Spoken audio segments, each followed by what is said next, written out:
He pulls a knife, you pull a gun. He sends one of yours to the hospital, you send one of his to the morgue. That's the Chicago way.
If you'd be so kind, would you mind introducing yourself for the podcast? My name is Jon Necromancer, bass player and singer for Bones. And how would you describe the music that Bones makes? Dirty, loud, simple, and kind of gross. Would it be fair to say that it's death metal with kind of a punk or rock and roll flavor to it? Yeah, I suppose it's fair. I mean, we don't really get too bogged down in trying to define what we're doing, but that sounds kind of like what we're doing, yeah. So let's talk about the history of the band a little bit. What brought you guys together? We were all in a band called Usurper from like the mid-90s till the band broke up in 2007. And we kind of were doing other stuff for a while. And I don't know, I just had a bunch of songs kind of that I was writing on my own. and I kind of missed jamming with some of the guys in Usurper. So I got a hold of Joe, who's the drummer, and I told him I had like 4 songs, and if he wanted to bring his drums over to my house, we can start making some racket, and he did, and it came together like right away. I mean, it was like instantly on the same page. Originally, I was going to play guitar, Joe played drums, and we were going to find some way to play bass and sing. But then Carcass Chris, who used to be the lead guitar player from Usurper, came by, and everything worked out great. I played bass and sang, and Chris played guitar, and we had like a drunken jam, and we've stayed that way for the last 10 years now. So it was pretty organic, happened pretty easily. How would you describe the difference between Bones and Usurper? Because both bands have what I would describe as an older style of death metal. Yeah, well, for starters, we are older, so we share. You know, we all grew up together in the same town. We all went to the same, pretty much, well, almost went to the same high school. So we were influenced by a lot of the same bands.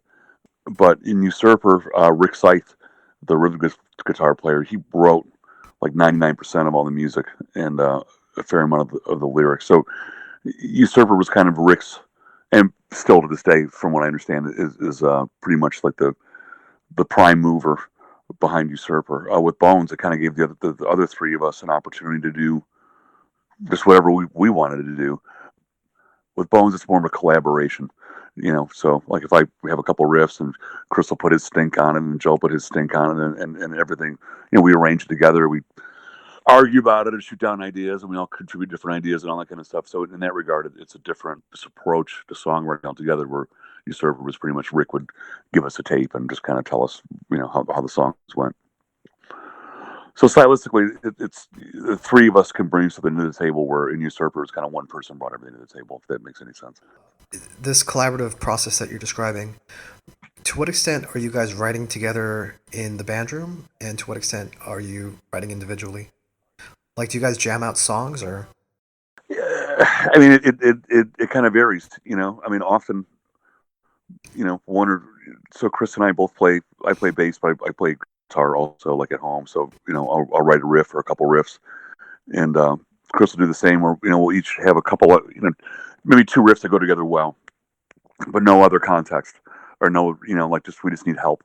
And so like I'll bring 2 riffs to the table and be like, hey, what do you think about these 2 riffs? And we'll kind of argue about it for a while, and we'll play on it for a couple of weeks. Like, okay, where do you want to go next? And then, so usually one person will bring a rough idea in, and then over the next few months, we'll hash out new ideas, like together in the same room, and just kind of go over it and just kind of work it through. You know, which is a lot of stuff gets kind of cut out and left on the editing room floor, so to speak. But usually we kind of pick up right away in the same vibe, and we just kind of run with it. You know, once the ball starts rolling, it usually starts to roll pretty quickly. Now, what is it that draws you to this style of metal? Because Bones is a band that's frequently described as dirty, sludgy, crusty, filthy. What is it about this that you like? It really is just because it's real. You know, I mean, I've been in different bands over the years where, you know, we would rehearse everything and we go in the studio and play to a click track and do multiple takes over and over and over again, and, you know, kind of produce, quote unquote, like produce something, try to make it like really slick and really like appealing and all that kind of stuff. But that's not really what we always sounded like. I mean, there's an element of kind of raw energy that gets lost in overproduction. To me, you know what I mean? I mean, to me, like, our normal engine operating temperature for the 3 of us is, you know, we got about 12 beers in us, and we're playing music way too loud, and we're into it. And that's not really necessarily, you know, tight music. You know what I mean? I mean, Yeah, absolutely. Would you say that alcohol is a big influence on the music? I mean, I don't know. I suppose it is to a certain extent, but you know. Okay. It's not it's not the whole thing. You know what I mean? No, I mean, it's just kind of you know, we're just kind of drunk, rowdy guys, and the music is kind of drunk and rowdy too. And it's just kind of it's not like we're drawn to a certain style that's rough and raw. Just as human beings, the 3 of us are rough and raw, and this is kind of what comes out, you know. And it also doesn't hurt anything that, you know, we don't really have like a recording budget, you know. So when we go in the studio, we don't really even if we wanted to, we don't have, and we to be clear, we don't want to. But even if we did want to, we don't have the money to just sit there and like spend 2 weeks working on one song or mixing a song a day or any of that kind of shit. Like, when we go in the studio, it's pretty much, we got to kind of shit it out and get it done. And, we might have 3 days or 4 days to do the whole record. And there's no time to sit there and dwell on perfection.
Speaking of going into the studio, Bones just released their third album recently on September 20th.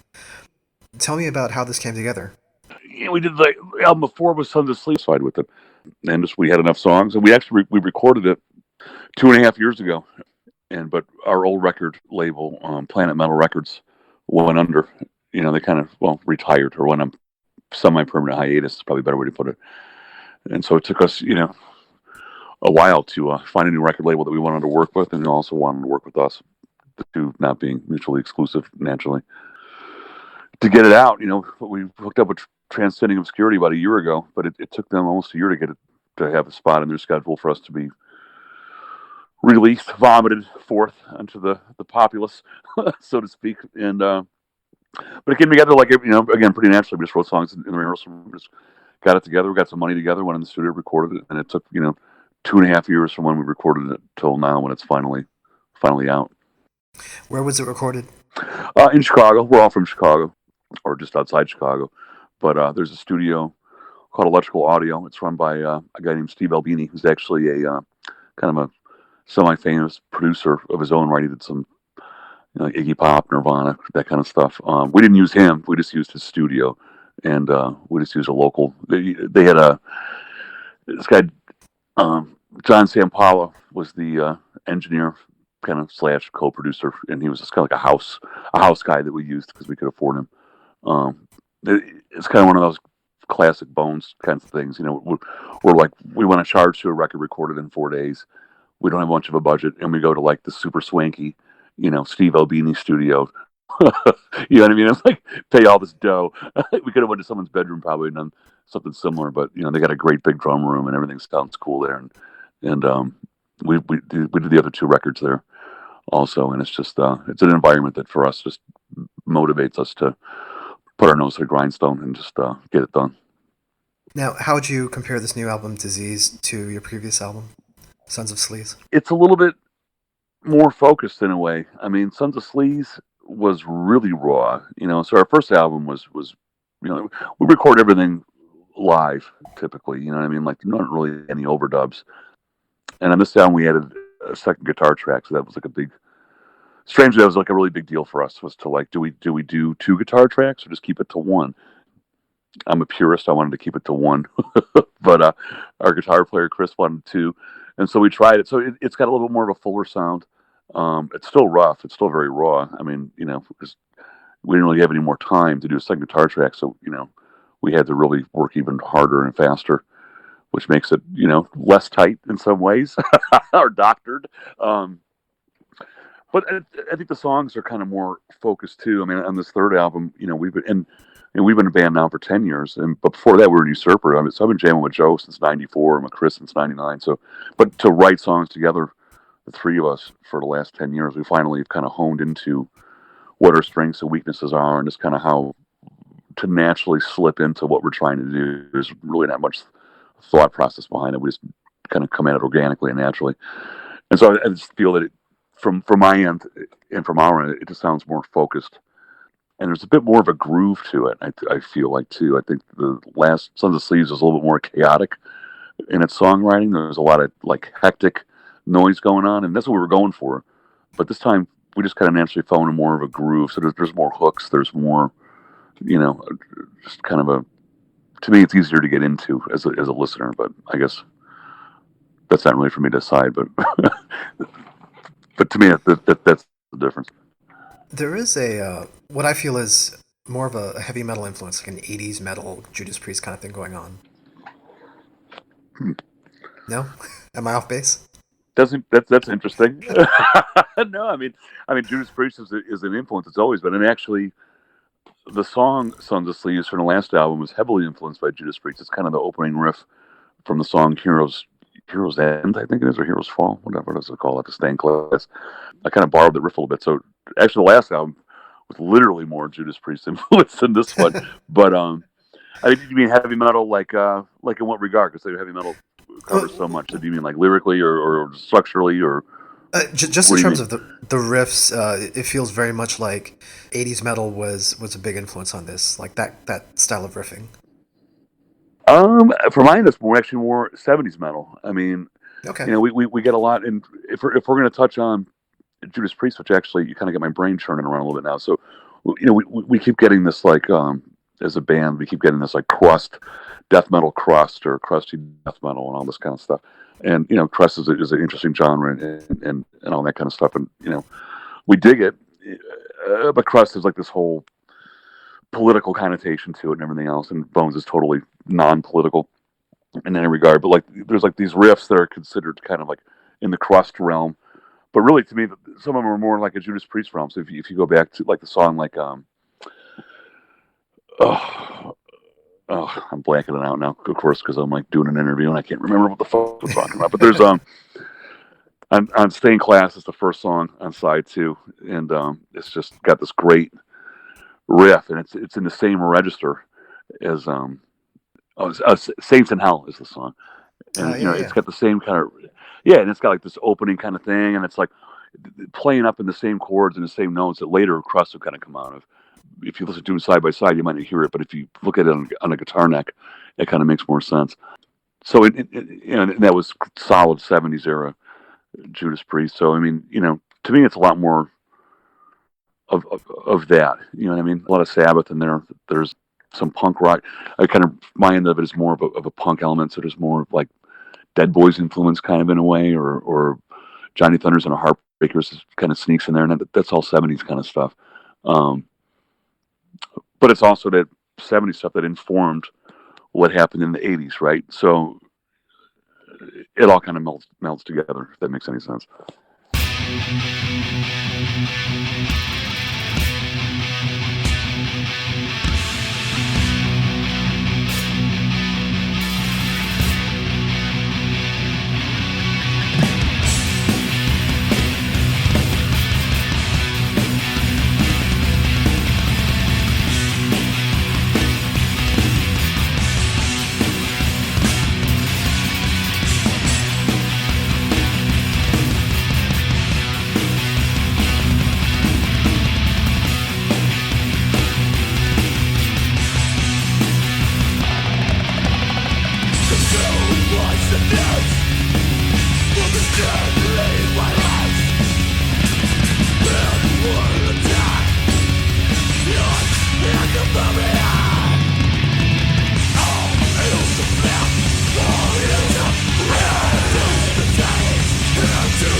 This album came out through Transcending Obscurity, who are an Indian label that have become very active in the last couple of years.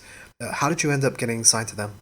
Kunal, who runs the label, he actually he reached out to us before Sons of Sleaze came out. So we did our first record, the self-titled album, on Planet Metal Records.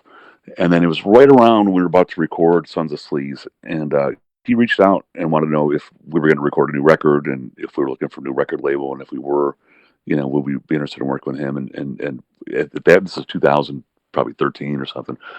I hadn't really heard of him, or he wasn't really on my radar so much. But it was kind of moot because we were still at Planet Metal Records. So Planet Metal was run by a friend of mine in Chicago, a friend of ours in Chicago, kind of was right down the street, and everything was really easy and simple that way. So we weren't really looking to go anywhere else. But then that label kind of retired itself, and we were out in the cold. And there's an old friend of ours named Chuck Lopresti who lives in Chicago. We've known him for 30 years probably, and he's always in communication with Kunal, and he just kind of reminded me like, hey, what about Transcending Obscurity? And I think he might even reach out to Kunal and kind of broken the ice about it. And one thing led to another. We kind of spoke through the internet, and we were both on the same page immediately. And we were excited to work with them, and he seemed excited to work with us. And so far so good. Yeah, I don't know a lot about the label. I interviewed a Roger Johansson, who's released a bunch of stuff under his own name and through Paganizer on Transcending Obscurity. Okay. It's a label that seems like they have a lot of passion for death metal and kind of this older style of death metal. Yeah, I mean, the new master record is out on that, and there's like a Bolt Thrower side project kind of going on through there too. So I mean, yeah, he seems all about that era, and I guess we fit into that by default, or whatever. I guess we fit in there too. And yeah, I mean, it was a weird transition because we were so used to just, I would just see the guy Chris in the old label like down the block, and we'd go meet for a drink and talk about whatever. And like when Sons of Sleeves was recorded, it was literally released within like 3 weeks from when we were done recording it. And then so now this time around it's a little bit slower because it's India and Chicago are I think pretty much you can't get any further away from each other yeah, in the globe or whatever. So I mean it's the time change and everything else. So even communicating, it's like it takes a couple days. But it's always just cool because it brings us back to the old days. I mean, when we were in Usurper, our first label was on Head Not Found Records in Norway with Battalion from Slayer magazine. And it was everything was done through mail and pre-internet, and everything was sent surface mail. So they don't even have surface mail anymore. But letter would take 3 weeks on a cargo ship to get across the ocean. So I mean, it's almost like back to that a little bit. I mean, it took us a minute to get used to how long it's taken for it to come out. And we were a little frustrated in the beginning, but now that it's actually out, we see the packaging, and we can see everything that he said he was going to do. He's done, and we're pretty stoked about it, and we're pretty stoked about the partnership between the band and the label too. To clarify, was the delay due to production time, creating the CDs and stuff like that? That was part of it. Part of the delay was we didn't find a label to work with yet, and we finally. It's been about a year since I think it has been a year. I think it was September of last year that we signed with Transcending Obscurity, and at that point, the thought was, you didn't want to release it before the end of last year because it would just be too late in the season to release it. You wanted to do it earlier this year in 19. We had a little bit of a delay with artwork, and then after that, I was just finding a time in his schedule to release it. So, just general rock and roll kind of bullshit. You know what I mean? Just try to get the deal done and make it happen. And through it all, we were obviously ready to keep it moving. And I don't feel like he fucked us over or was disingenuous or anything like that. It's just, there's a business side to things that, the whole reason we're releasing it through another label, not doing it ourselves, is because we don't want to do all that.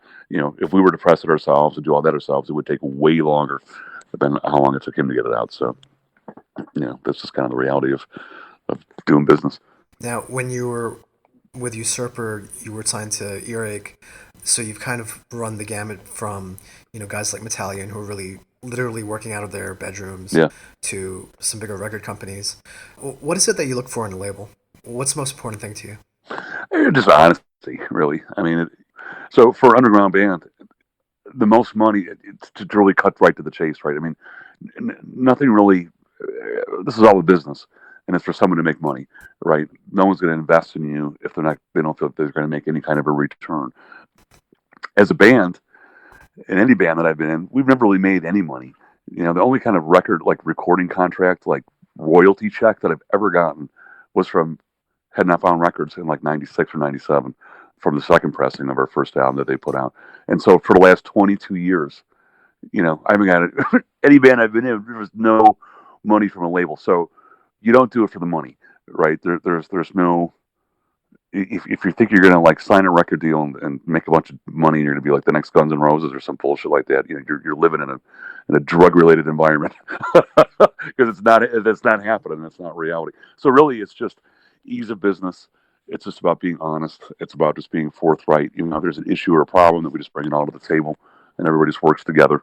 And we all just try to have fun in the middle of all this, you know what I mean? And not make it seem so much of a business, but just make it like the way it's supposed to be, that we're all just fans of this crazy form of music. And we're all on the same team, and we all work together. That's pretty much all it takes for me. I'm pretty easy with all that kind of stuff. I mean, we're living in a different age now in terms of promotion and what record labels do. Do you still, beyond the actual capital investment and the financial side of things. Do you still think record labels are an important part of this business? Yeah, I mean they are, and I'm trying to figure out, because like I was almost tempted before we were looking for a label for so long before Transcending Obscurity came around. That I'm like, should we just release this on our own, and should we just do it digitally? And I think that probably sometime in the future, unfortunately, it may just come to that where everybody's just like, why are we even spending any money on production at all? And why are we, we could do all of this for free online or whatever else. But it just seems like you just lose so much in that. You know what I mean? Like there's just I don't know. It's almost like a Christmas thing. You open up a package, you're like, oh, what's inside? You know what I mean? It's like you get like a CD in the mail, and you buy like a product that's in a fancy plastic thing, and you open it up, and you can't wait to listen to it. You know what I mean? If it just shits into your iTunes and you just play it, it's like while you're on your way to work, like who gives a fuck? You know what I mean? It's so I think record labels are necessary for that to just kind of facilitate that whole shiny package thing. Which I know just sounds so stupid, but to me it's really important. And at the same time, like, there'll be some band I never heard of before, and I'll go on my whatever Apple Music or whatever, and I'll just stream it, and it's so easy and it's so convenient. But like I'm missing out on, I'm a huge King Diamond and Merciful Fate fan. I just remember like, what if a Merciful Fate or King Diamond record would come out? I made a whole day out of it. I'd go to the store, I would buy it, I'd bring it home, and like I wouldn't listen to it until I had time to listen to the entire album from beginning to end, and like open the lyric sheet and read the whole thing, and like just get the whole experience all the way through. And to do that, you need a record label, that they can produce it and distribute it and all that kind of stuff. I guess the bigger question is, when does that whole experience get phased out just to save money, which is a whole different depressing conversation. I mean, with some record labels, it really becomes a case of trust where the record label also acts as a kind of curator, where certain record labels, I'll check out everything that comes out on that label just because I'm a fan of the last 5 or 10 or whatever releases. And so Sure. I know that's a label that I can always trust on to. That's a label that I can always count on to release a certain style of music or a certain some quality. Yeah. And with Transcending Obscurity, if you're into, old school death metal and bands who've been around for a long time, I would say, bands who have a track record, like that's a label that you can always go to and find something that you'll like. Well, yeah, and that's really a cool point that you're bringing up too, because and this also goes to the older school stuff too. It's like Earache had that thing going on for a while. They're like the whole Grind Crusher era. Osmos had that for a while. You know what I mean? There was like a period in the 90s where you could pretty much pick up anything from Osmos, and it was like, wow, killer. You know what I mean? So yeah, there it becomes almost like a brand recognition, I suppose. Or like or before that it was like Megaforce. If there's an album on Megaforce, you're going to get it because they were like on the cusp of everything killer. I guess that's another good. That's a pretty good point you brought up. That's another good reason that why record labels are important. If you're into a certain style or if you come to trust in that company, then it can be it could ruin your whole life. You know what I mean? It's kind of brilliant.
So I'd like to talk about Chicago a little bit because Sure. it's a city that's produced a lot of really important metal bands and a lot of great metal bands, but doesn't necessarily get the recognition that it probably deserves.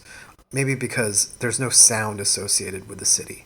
Do you know what I mean? Right. Like you can't say a Chicago metal band sounds a certain way. Yeah, I mean, there was like the death metal era. There was, the Florida sound and the Tampa Bay, or New York had like the Cannibal Corpse kind of New York sound that's happening for a while. But yeah, here it's always been different. Um, a lot of different bands, a lot of different genres, a lot of different subgenres, a lot of different styles. Ironically, a lot of the same people mixing between all of those subgenre styles of bands too, over the years. But to me, it's always been Chicago's strong point. I mean, it's not even about, we never got like this, whatever, the so-called recognition or whatever, but this whole thing is underground anyway. You know what I mean? There's no recognition anyway. You know what I mean? Even if you are recognized as part of a certain sound or from a particular area, it really doesn't mean a whole lot necessarily to what you do. You know what I mean? It's not going to influence the way you write the next record, or it's not going to influence how you're going to gear your band to be, or how to sound. So yeah, Chicago has a lot of all of that. What I think often gets overlooked though too in Chicago is there's a lot of artists here, like who do like graphic design and do record label, like do record art.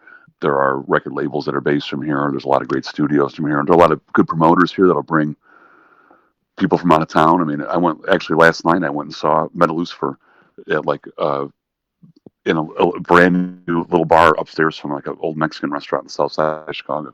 You know what I mean? Like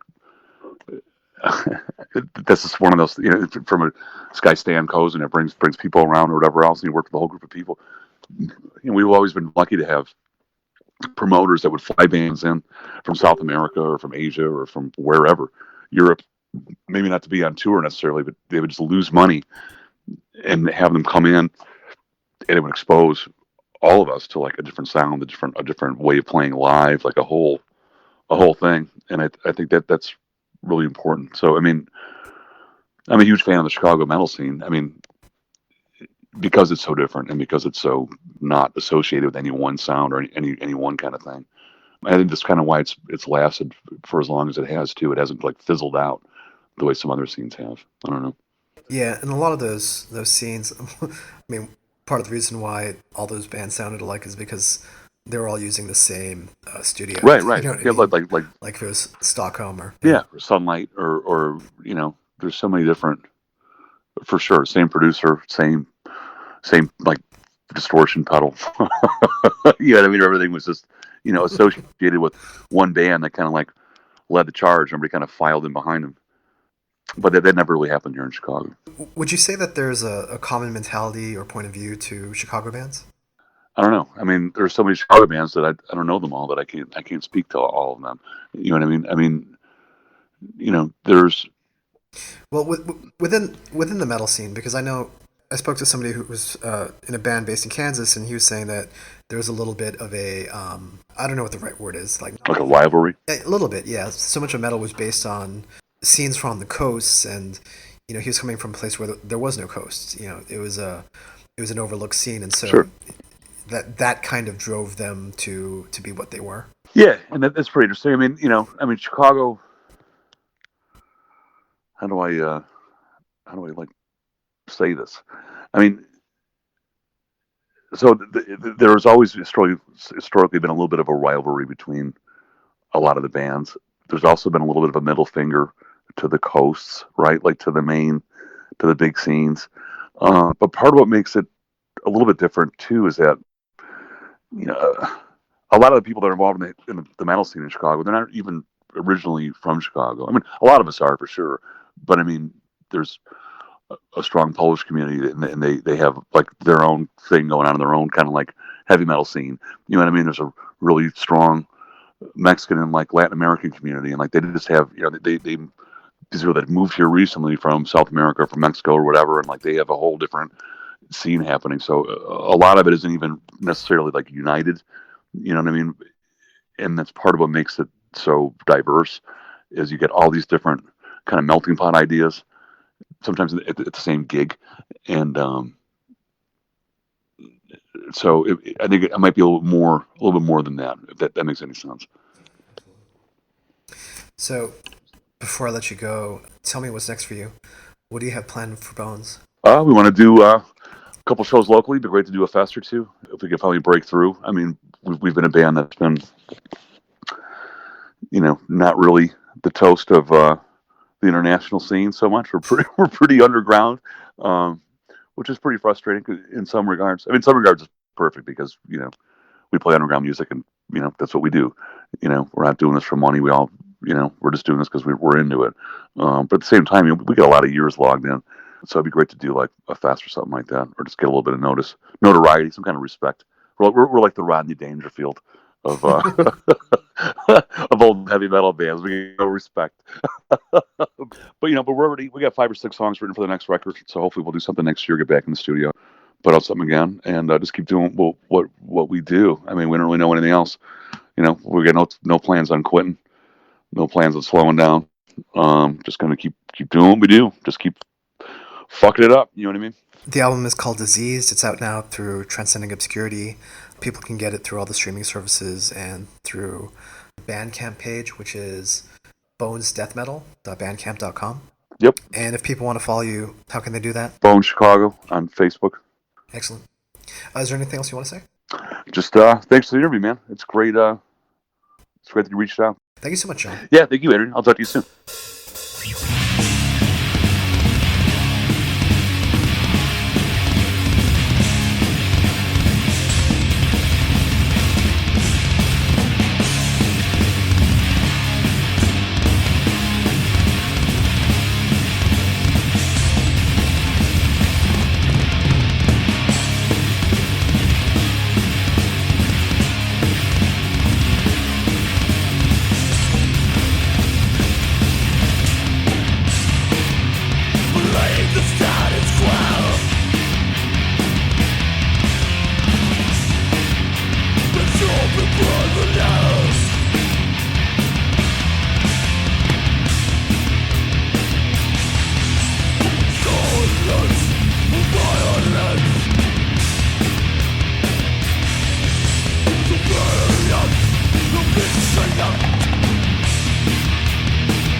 You're the